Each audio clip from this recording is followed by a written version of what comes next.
Video பார்த்துன்னு இருக்கிற நண்பர்களுக்கெலாம் வணக்கம். இப்போ நீங்கள் என்ன பார்க்குறீங்கன்னா, இதில் ஒரு ட்ரெண்ட் லைன் வரைஞ்சிக்கிறோம். ஓகேங்களா? இந்த இடத்துல பார்த்தீங்கன்னா ட்ரெண்ட் லைனை விட்டு ஒரு கேண்டில் வந்து ட்ராப் ஆகி வெளியே வந்துச்சு. அடுத்த கேண்டில் வந்து பார்த்திங்கன்னா ஒரு பின்பார் அப்படின்ற மாதிரி கீழே வச்சு ஒரு புல்லிர் ஹேமர் அந்தமாரி போட்டு ட்ரெண்டு ரிவர்சலை வந்து காட்டுது. ஓகேங்களா? இதில் என்ன நினைப்பாங்கன்னா, நிறைய பேர் வந்து இந்த 15 நிமிஷத்தில் பார்த்துட்டு இது ட்ரெண்டு லைனுக்கு பிரேக் அவுட் ஆகிடுச்சு அப்படின்னு என்ட்ரி எடுக்க பார்ப்பாங்க. இந்த ட்ரெண்ட் லைனு பிரேக் அவுட்டு கரெக்டாக இல்லையான்றது நம்ம பெரும்பாலும் எதில் பார்க்கணும்னா, ஷார்ட் டைமாக நம்ம பார்த்தோன்னா அப்படி தான் காட்டும். ஓகேங்களா? ஷார்ட் டைம் ட்ரேட் பண்ணுறவங்களுக்கு ஓகே, அந்த 100 பாயிண்ட் கிடைக்கும். ஓகேங்களா? ஆனால் லாங் டைம் ட்ரேட் பண்ணுறவங்களுக்கு வந்து இந்த 15 நிமிஷத்தை நம்ம பார்க்கக்கூடாது. அவங்க வந்து 45 நிமிஷத்தில் மட்டும்தான் பார்க்கணும். ஓகேங்களா? லாங் டைமில் நீங்கள் பார்த்தீங்கன்னா உங்களுக்கு தெரியும், ஒரு கேண்டில் கூட ட்ரெண்ட் லைனுக்கு வெளியே ரிஜெக்ஷன் ஆகலை. ஓகேங்களா? ஒரு கேண்டில் கூட ட்ரெண்ட் லைனுக்கு வெளியே ரிஜெக்ஷன் ஆகலை. 45 நிமிஷத்தில் நீங்கள் நல்லா தெளிவாக பாருங்கள், ஒரு கேண்டில் கூட ட்ரெண்ட் லைனுக்கு வெளியே ரிஜெக்ஷன் ஆகலை அப்படின்றது தெரியும். ஓகேங்களா? அதே போல் இந்த இடத்துல எப்படி திரும்பும் அப்படின்ற நம்ம இந்த ட்ரெண்ட் லைன்லேருந்து இந்த இடத்துல எப்படி திரும்புன்றதை நம்ம கண்டுபிடிக்கலாம். இதுக்கு வந்து நம்ம வந்து பார்த்திங்கன்னா வந்து நிஃப்டியோட லாங்குக்கு போகணும். அதாவது வந்து டே சார்ட்டோ இல்லை மந்த்லி சார்ட்டோ போயிட்டு அதில் வந்து நம்ம ட்ரெண்ட் லைனை கீழேருந்து ட்ராப் பண்ணோன்னா இந்த ட்ரெண்ட் லைன் நம்மளுக்கு கிடைச்சிரும். ஓகேங்களா? கீழே ஒரு டவுனில் ஒரு ட்ரெண்ட் லைன் இருக்குது பாருங்கள். நான் எந்த ட்ரெண்ட் லைன் சொல்கிறேன்னா, லாங்காக ஒரு ட்ரெண்ட் லைன் இருக்குது பாருங்கள். இந்த ட்ரெண்ட் லைனை நான் சொல்கிறேன். ஓகேங்களா? நான் சொல்கிற ட்ரெண்ட் லைன் வந்து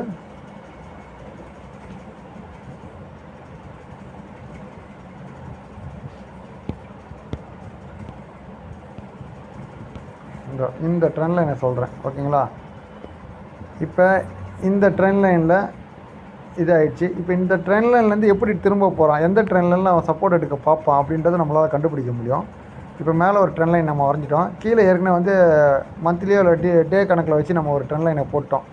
இந்த 2 ட்ரெண்ட் லைனும் பக்காவாக இருக்குது. ஓகேங்களா? இப்போ இதுலேருந்து ரிஜெக்ஷன் ஆனவன் எது வரைக்கும் வருவான், ஒருவேளை அவன் பிரேக் டவுன் ஆனானா அடுத்ததாக சப்போர்ட் எடுக்கிற இடம் வந்து நம்ம இப்போ மார்க் பண்ணிடலாம், அந்த ட்ரெண்ட் லைனாக இருக்கும்.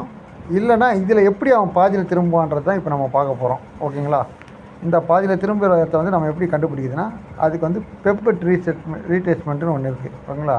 அதை போட்டு நம்ம செக் பண்ணலாம். இப்போ நம்ம செக் பண்ணலாங்களா? இதெல்லாம் நான் அழைச்சிட்றேன். வரேன், பெப் ரீட்ரேஸ்மெண்ட்டை நான் எடுத்துகிட்டு வரேன். முதல்ல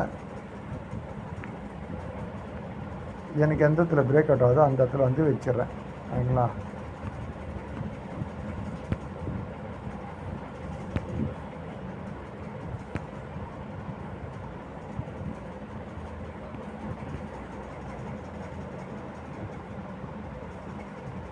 எனக்கு இந்த ட்ரெண்ட் லைனில் பிரேக் அவுட் ஆக போகுதுன்னு நான் வச்சிடுறேன். ஓகேங்களா? அடுத்ததா நான் இந்த ட்ரெண்ட் லைனில் தான் எனக்கு இது பண்ண போகிறேன். நான் வந்து மார்க் பண்ணிடுறேன். இந்த ட்ரெண்ட் லைனுக்கு இடையில மார்க்கை போட்டுறேன். ஓகேங்களா? இப்படி போடும்போது எனக்கு உண்டான சப்போர்ட் எங்கே கிடைக்குன்னா 0.5. ஓகேங்களா? இதில் எனக்கு ஆஃபே கிடைக்கிறது வந்து 0.5 அப்படின்ற ஏரியா. 23,003ன்றது ஒரு லெவல். ஓகேங்களா? இதில் கொஞ்சம் முன்ன பின்ன இருக்கலாம், அது தப்பு கிடையாது. ஓகேங்களா? அப்போ இந்த இடத்துல வந்து அவன் திரும்புவானான்றதை வந்து நம்மளால் கண்டுபிடிக்க முடியும். இந்த இடத்துல வந்து அவன் பாதியில் திரும்பினானா இந்த இடத்துல இந்த இது கண்டிப்பாக ஒர்க் அவுட் ஆகுது.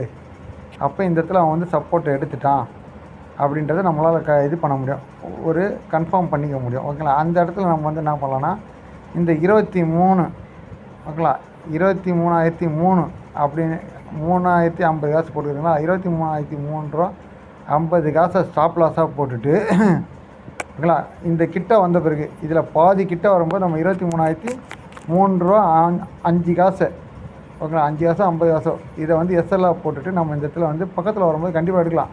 23,12 அந்த மாதிரிலாம் இருக்கும்போது நம்ம வந்து காலை வந்து பை பண்ணலாம். ஓகேங்களா? தைரியமாக வந்து இவன் ரிவர்ஸ் ஆகிறதுக்கான வாய்ப்பு இருக்குது அப்படின்னு பை பண்ணலாம். 12க்கும் 3க்கும் ரொம்ப டிஃப்ரெண்ட் இருக்காது பாயிண்ட்டு. ஓகேங்களா? அப்போ தைரியமாக நீங்கள் வந்து இன்டெக்ஸில் இது ஒரு லாஜிக் இது. ஓகேங்களா? இந்த இடத்துல நீங்கள் பை பண்ணிங்கன்னா ஒரு வேளை அவன் ஸ்டாப் லாஸாக அடித்தா கூட 23,003 ரூபா 50 காசு அடித்தா கூட உங்களுக்கு ஒன்றும் பெருசாக ஒன்றும் போயிடாது. 2 பாயிண்ட் 3 பாயிண்ட்டுக்கு மேலே உங்களுக்கு இறங்காது. ஓகேங்களா? ஏன்னா நீங்கள் பிடிக்கிறது வந்து பாதியில் தான் பிடிக்கிறீங்க. 23,012 அப்படின்ற 10 12 அப்படின்ற லோவில் தான் நீங்கள் பிடிக்க வரீங்க.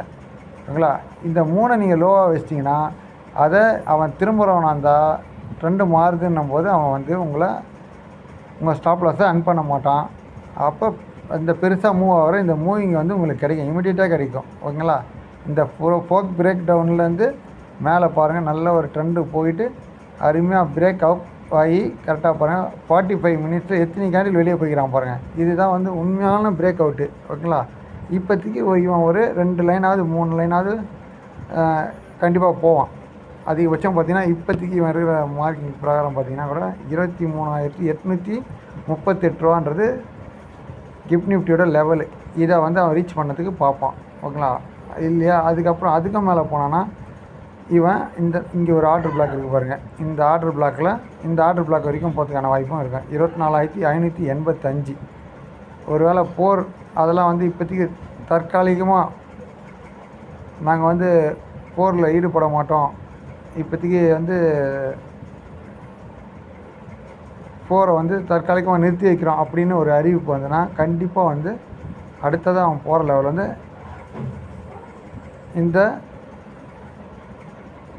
ஆர்டர் பிளாக்காக தான் இருக்கும். இந்த ஆர்டர் பிளாக்கை அவன் உடைச்சானா ஃபர்தராக மேலே போவான். இல்லைன்னா அந்த ஆர்டர் பிளாக்கு மேலே வரைக்கும் போயிட்டு ரீடெஸ்ட் பண்ணிவிட்டு கீழே வர பார்ப்பான். ஓகேங்களா நண்பர்களே? புரிஞ்சுதுங்களா தெளிவாக? எப்படி மார்க் பண்ணுறதுன்னு பார்த்தீங்க, ப்ரிப்ரேஸ்மெண்ட் எப்படி போடுறதுன்னு பார்த்தீங்க, 2 கோடுக்கு இடையில் எப்படி போட்டால் நம்மளுக்கு கிடைக்கணும் பார்த்தீங்க.